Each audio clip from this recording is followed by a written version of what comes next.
Dear friends, welcome to the next session for Information Security Fundamentals. So, after the various policies related to information security, we need to look at the various spheres which constitute the security for the information. We also call it as the info sphere in terms of information security. So, let's begin. So when we look at this diagram, there are two different spheres. One is the sphere of use, which is on the left hand side, and the other is the sphere of protection. Now, sphere of use essentially represents information to be its core, since it is the most important aspect related to information security and its associated components which can pose as a threat to this information. For example, people who might have a direct access to this particular information by reading the documents or hard copies, or it can attack the information through the internet and the various systems associated with it. On the other hand, the sphere of protection essentially shows or represents the various layers of protection that is associated with each of the layers for system, networks, internet as well as people.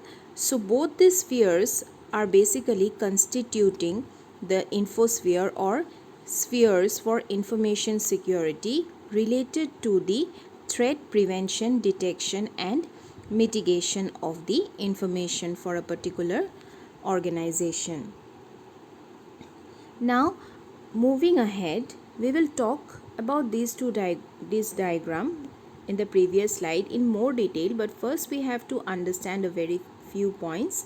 Generally speaking, these spheres illustrate that information is under attack from variety of sources, and it illustrates the ways in which people access information. For example, people read hard copies of documents but also can access information through the systems. So in the sphere of use, it is clearly represented where people can directly attack the information by reading the information through the hard copies, etc., or the people can attack via the internet and networks associated with that particular system and its associated information. And in the sphere of use, information is represented as the most important asset and is placed at the center of the sphere. Now, information is always at a risk from people and computer systems and that which have access to that particular information. Networks and internet, they represent indirect threats because they are not directly related to the information, and a person attempting to access the information from the internet must first go through the local networks and then access the systems that contain the information. So basically, it does not have a direct access to the information. It has to go through the local area network and the associated protocols in it so that it can have an access to the required data or information. Now, what is very important here is how do we stop this attack? So we have already identified that there can be people, processes and technology which might be attacking the information which forms the core of this sphere, and we have to identify ways and means to stop this type of attack. So at every level there is a track, and each track is an isolation of internal layer to the external layer. So this we call it as the sphere of protection. So we have an isolation of the internal layer to the external layer, and it provides a boundary or isolation to what we call as an access control. So there is a mechanism, or we have already done this in our previous sessions, that we associate access control to each of the levels. For example, at every boundary, let us take one particular boundary like the information and people. So in this diagram you see that, let's take the boundary, we are talking about this boundary.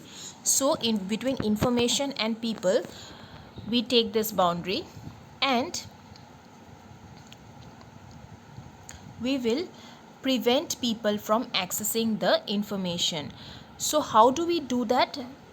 We have to introduce policy and law, education and training, and regulations which we will have in our data centers.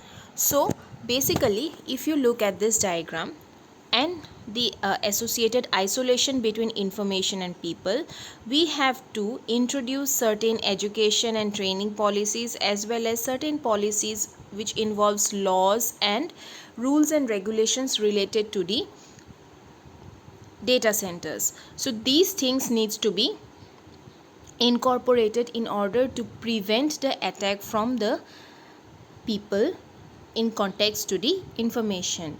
Now controls are also implemented between systems and information, between networks and computer systems, and between internet and internet networks. This reinforces the concept of defense in depth. So we will discuss about defense in depth a little later. As illustrated in the sphere which we have seen in the first slide, a protection which is related to the various layers of the sphere of protection, a variety of controls can be used to protect the information. So when we will look at the various spheres, that is the sphere of use and sphere of protection, we will understand that all the layers are being divided or are being isolated from each other with the help of certain rules and regulations which are incorporated in each of the isolation. So let us talk about the sphere of use first. It essentially says that what every sphere can do with the internal sphere or with the layers internal to it. It also represents what people can do with the information, what systems can do with the information, what network can do with the system, and what network can do to the information through the systems, or what internet can do to the local network through the systems to the information. So all these things is basically handled in the sphere of use. Basically, what sort of attacks your internal information center might be going through is represented in the sphere of use. It is also related to different functionalities, different authorized functionalities that a user or person can do directly or indirectly, or any other asset can do directly or indirectly in the information. So now let us go back to this particular sphere.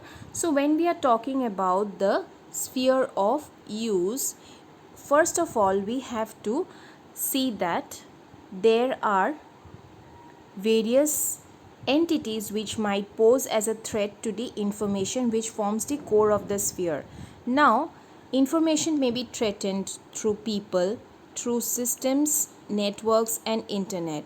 Through people, it can be attacked directly because the person or the individual might read the hard copies or the files present in the data center directly.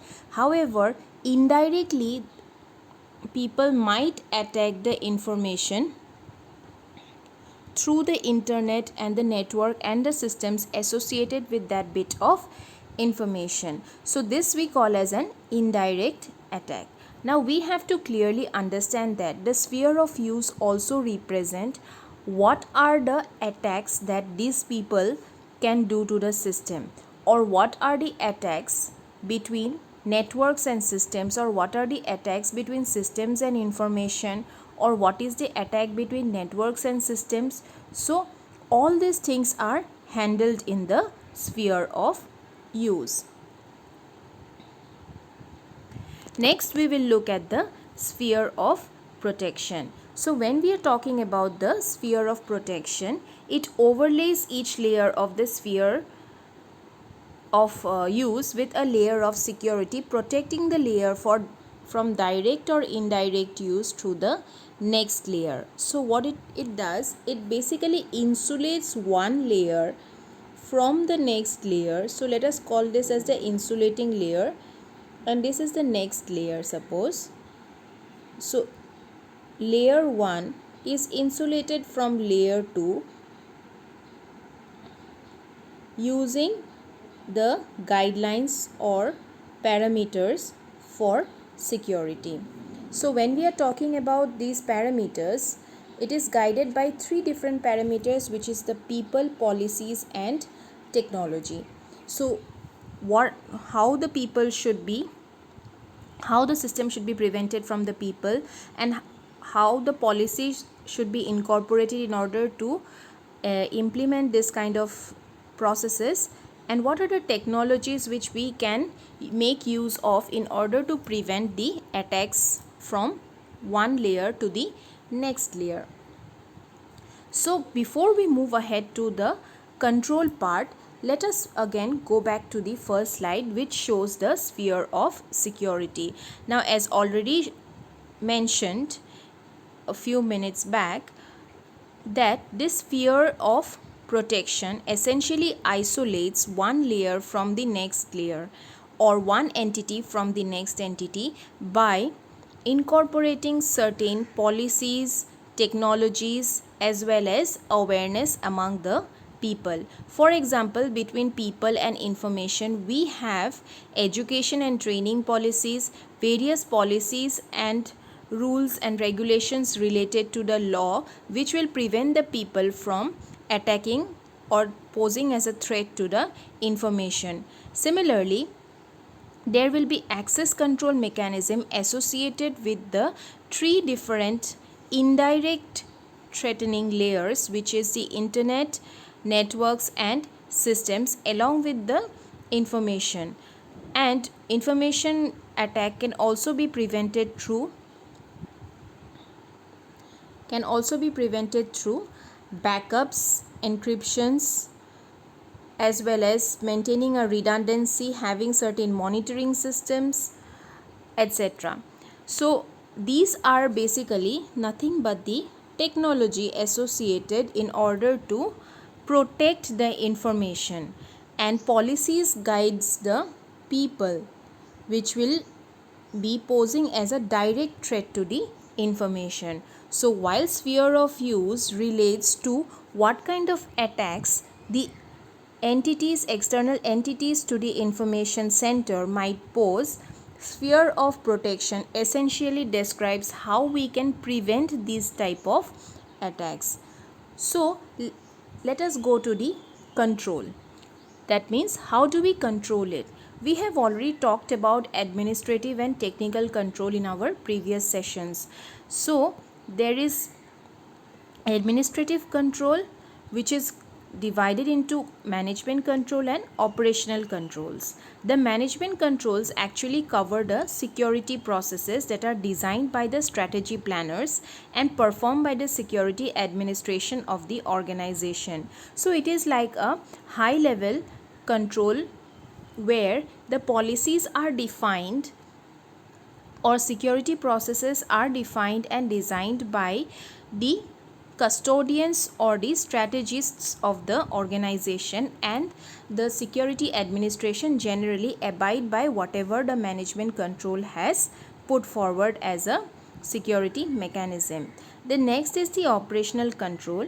Operational control deals with the operational functionality of the system in the organization, which would be related to personal security, physical security and protection of inputs and outputs.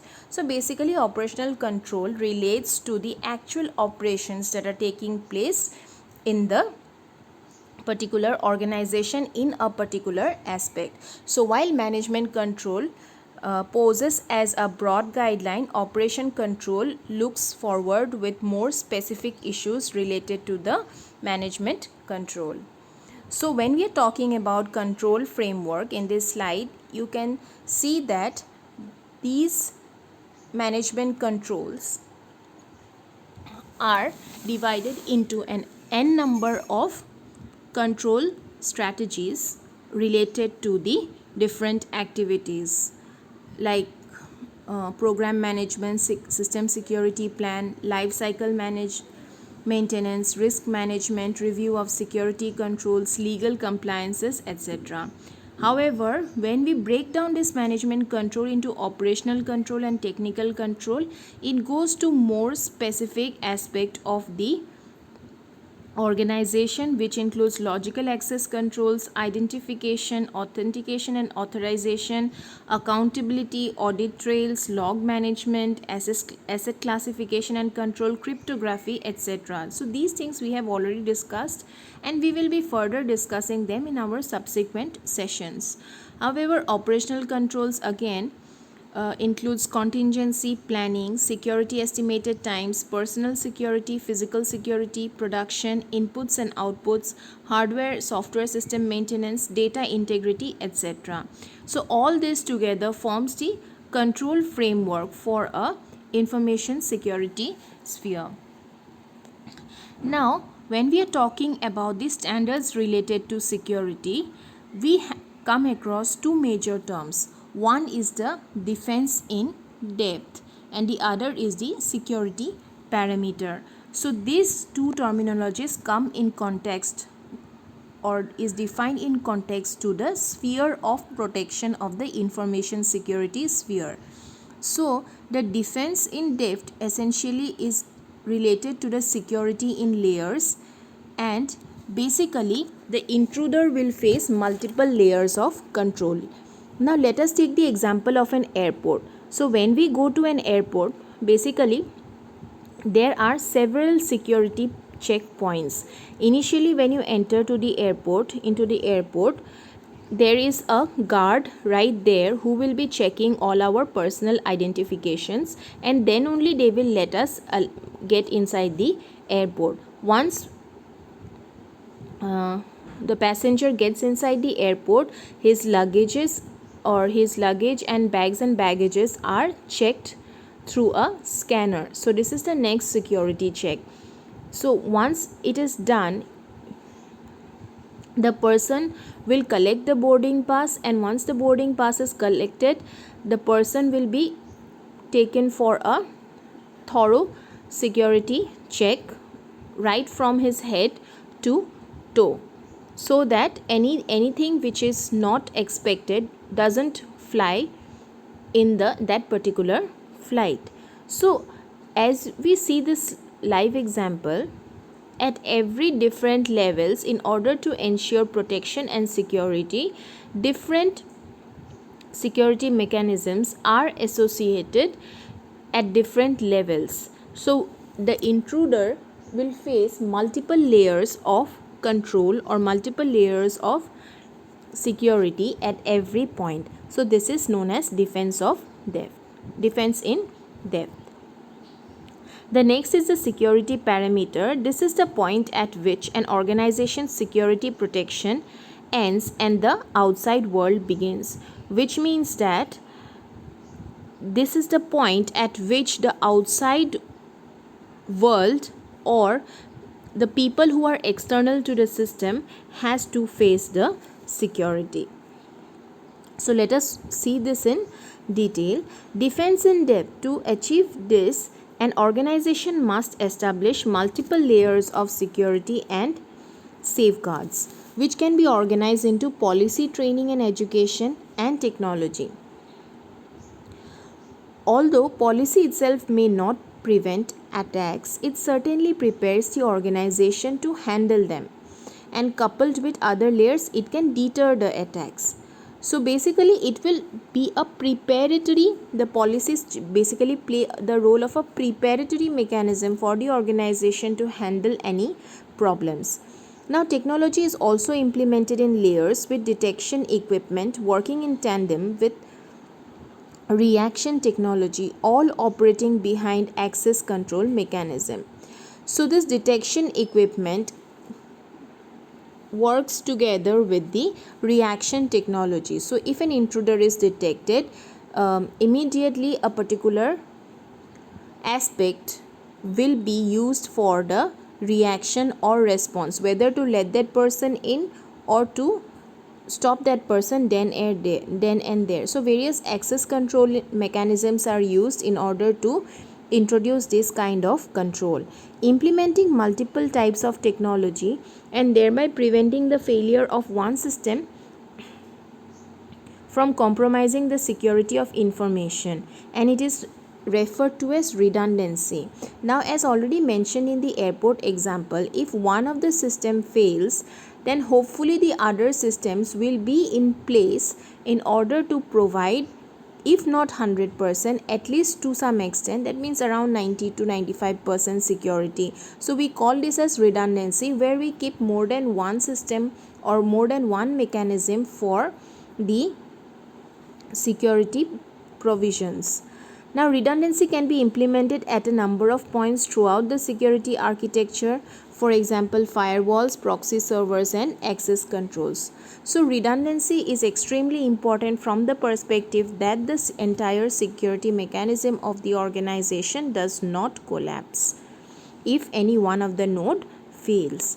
So hence it is important from the perspective of having multiple layers of security with redundant security mechanism incorporated in the entire security process. So when we look at the defense in depth mechanism from the diagrammatic point of view, we see that if an untrusted network is trying to access the particular data center, it has to first undergo a particular firewall where an external filtering router and a dual host is there in order to protect or provide access to the untrusted network, and then again an internal filtering router is there, which after the packets passes through this particular system, it is passed through in a header which again has an error control mechanism, and finally it reaches the main server from where the data needs to be accessed. So we have around 1 2 3 4 different security layers before the final access can actually take place. So we cannot bypass this. We have to follow the process in a strict manner. So this will make sure that the intruders do not get in easily, and if they are getting in easily, it means that it is not an intruder to the system, but is an authorized personnel who will work with the information present in the data store. The next is the security parameter or security perimeter. It defines the boundary between the outer limit. Basically, perimeter is a boundary. So when we are talking about a perimeter, or we can also term it as a parameter, it defines the boundary between the outer limit of the organization security and the beginning of the outside world. So what should be the outer limit of the organization security and the beginning of the organization security to the outside world is generally defined in that layer. So when we look at the sphere of protection, we will see that if we have multiple layers associated to it, so this particular boundary will define the limit of the layer 1 security and the beginning of the security for layer 2. So a security perimeter protects all internal systems from outside threats. There can be both an electronic security perimeter, usually at the organization's exterior network or an internet connection, and a physical security perimeter, usually at the gate to the organization's office. So we have various types of network devices which can take care of this in terms of electronic security perimeter. However, for a physical security perimeter, we have to introduce various guards at the organization's offices. So both require the perimeter security. It can be implemented as multiple technologies that segregate the protected information from potential attackers. So we use n number of technology in order to associate protection in this perimeters. Within security perimeter, the organization can establish security domains, which the domains are basically the areas of trust within which the users can freely communicate. Suppose we are given access to layer 2, and within that particular perimeter of layer 2, we can do or we can perform our activities freely. The assumption is that if an individual have access to one system within a security domain, they are authorized to use all the systems within that particular domain. However, he or she cannot access any of the systems from another domain. The security perimeter is essential element of overall security framework, and its implementation details are basically the core of the completed security blueprint. The key components used for planning the perimeter includes firewalls, then military zones, DMZs, and demilitarized zones, and proxy servers and intrusion detection system. So all this forms the perimeter or planning for the perimeter of the security boundaries. So if we look at it from the diagrammatic point of view, so an untrusted network is there, and we have a router there external, which is incorporate with external filtering and DMZ, and there is a trusted network. So anyone who is outside this trusted network are not allowed within this trusted network until and unless he is authorized to do so. So this is all about the information security sphere or the infosphere, where these two spheres forms the basis of the information security, and it also introduces various types of protection related to people, technology, and processes. So that is all for today. Thank you.